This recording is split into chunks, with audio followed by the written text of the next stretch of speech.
I'm Callie Lewis. You're watching Geek Brief TV. This is Brief 769.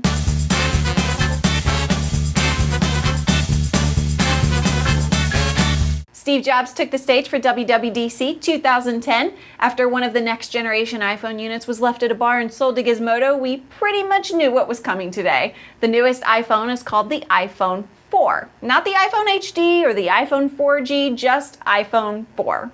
There are over 100 new features, but I'll just cover the most important because we certainly don't have time for that.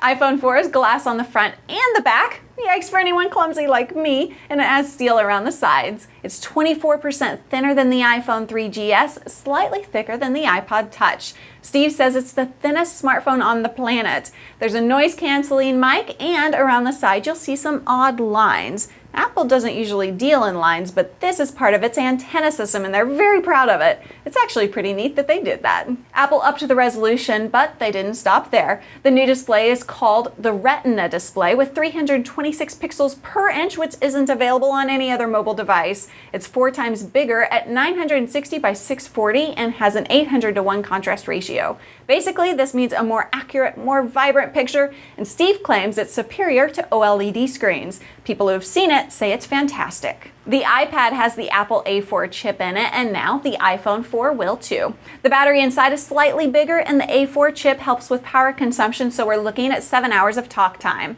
10 hours of video, 40 hours of music, and 6 hours of 3G browsing.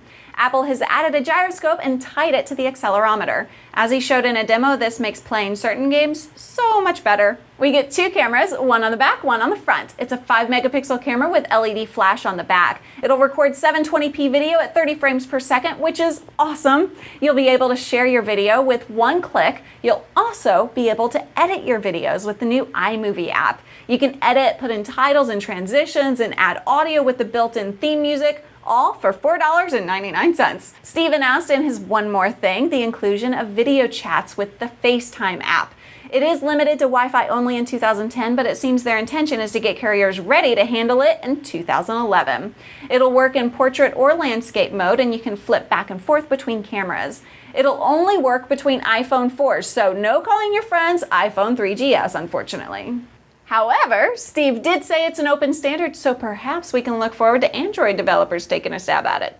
iPhone OS 4 is being renamed to iOS 4. He recapped what we've already seen of the improvements, multitasking, merging of inboxes, etc., etc., etc., and added that Bing and Yahoo will be added to the available choice of search preferences. Developers, you'll get iOS 4 today. iPhone 4 will be available for reservations on June 15th and for purchase on June 24th. It'll be $199 for the 16GB version and $299 for the 32 gig. They're sticking with the black and white options.